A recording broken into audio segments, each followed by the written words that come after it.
የኢትዮጵያና የቱርክ የግንኙነት ረጅም ታሪክ ያለው በሁለገብ ዘርፎች እየተሳሰረና በአሁኑ ወቅት በከፍተኛ ደረጃ እያደገ የመጣ ስትራቴጂካዊ ወዳጅነት ነው።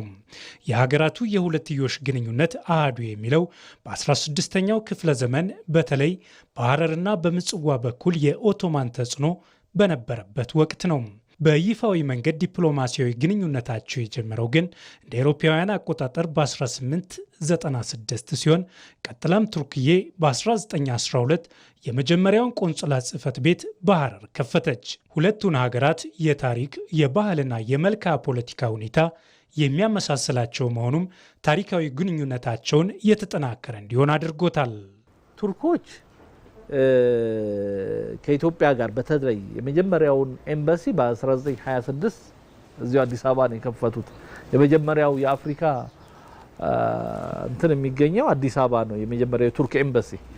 እንደውም ከዛ ራቅ ካልክ የሐረሩ ቆንሲላቸው በ1912 ነው እንደ ፈረንጆች አቆጣጠር። ለምን የመጀመሪያ የአፍሪካ ቢሮአቸው የአፍሪካ ኤምባሲያቸው አዲስ አበባ ነው። ሎጂካል ነው። ምክንያቱም ሌላ አፍሪካ ሀገር የለም አይዛኔ። ከጅቡቲ ጋር እኮ ቢኖራቸው ግንኙነት ከፈረንሳይ ጋር ነው እንጂ ከጅቡቲ ጋር የሚባል አገር ስለሌለ ማለት ነው። ስለዚህ የመጀመሪያው አገር ነች። ሌላው ቱርኮችና እኛ የሚያመሳስለን በጣም ብዙ ነገር አለ። ጂኦፖለቲካችን የተመሳሰለ ነው። ጂኦፖለቲካችን ስል ለምሳሌ ኢትዮጵያ የምስራቅ አፍሪካን ችግር ላይዋ ላይ የተጫነ ነው። ቱርክ የመካከለኛው ምስራቅ ችግር በሁለት በፈረሱ ሶሪያና ኢራቅ መካከል የምትገኝ ሀገር ነች። ስለዚህ ማኔጅ የሚያደርጉት በጣም ቮላታይል የሆነ ሁለቱም ችግር ያለበት አካባቢ በሽብርተኝነትም የሚታማ አካባቢ የሚያስተዳድሩ ናቸው። ስለዚህ ቱርክ ኢትዮጵያን ትረዳለች ከማንኛውም የበለጠ።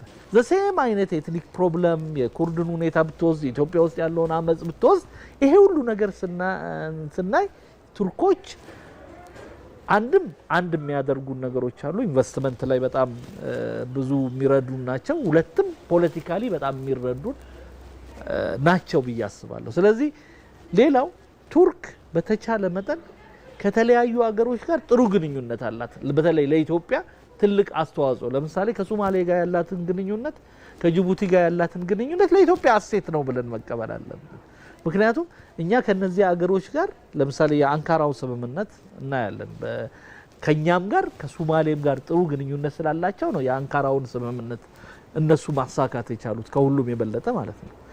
የሀገራቱ የንግድ ኢንቨስትመንትና የኢኮኖሚ ግንኙነታቸው ከዓመት ወደ ዓመት እየተጠናከረ የመጣ ነው። አሁን ላይ ከ260 በላይ የቱርክዬ ኩባንያዎች በኢትዮጵያ ውስጥ በጨርቃጨርቅ፣ በግንባታ፣ በኬሚካል ኢንዱስትሪዎችና በሌሎች ዘርፎች በኢትዮጵያ መሰማራታቸውን ላየ የሁለቱ ሀገራት ትብብርና ዲፕሎማሲ በእጅጉ ከፍታ ላይ ስለመድረሱ መረዳት ይቻላል። ኢትዮጵያ አሁን ኢንፍራስትራክቸር እየሰራች ነው።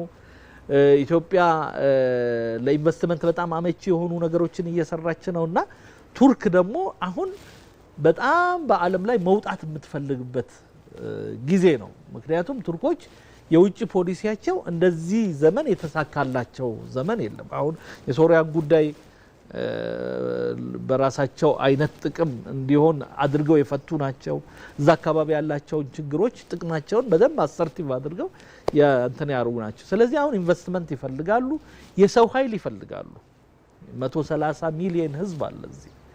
የኢትዮጵያ ብዙ ሀብት እንዳላት ይረዳሉ። ስለዚህ ምንድነው ግን ትልቁ ነገር በእኛና እኛም የኛን ብቻ ፖሊሲ ከኛ ጋር ብቻ ሆኖ አንልም። እነሱም ደግሞ እኛ የምናደርገውን ደግሞ መረዳት አለባቸውና በዛ መንገድ በጣም ትልቅ ኦፖርቹኒቲ ነው ብዬ አስባለሁ። የበለጠ ቱርክ ኢንቨስትመንቷን እንድታስፋፋ የሚያደርጋት ነገር ይመስለኛል።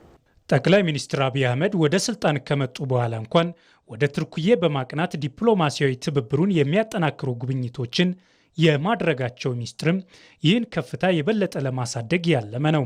የቱርኪዬ ፕሬዝዳንት ረጂብ ጣይብ ኤርዶዋን ከዚህ ቀደም ያደረጓቸው የኢትዮጵያ ምልልሶችም የሁለቱን ሀገራት ክፍለ ዘመናት የተሻገረውን ግንኙነት ግለቱን ጠብቆ ከፍ ብሎ እንዲሄድ የመፈለግ ግብር ማሳያ ነው።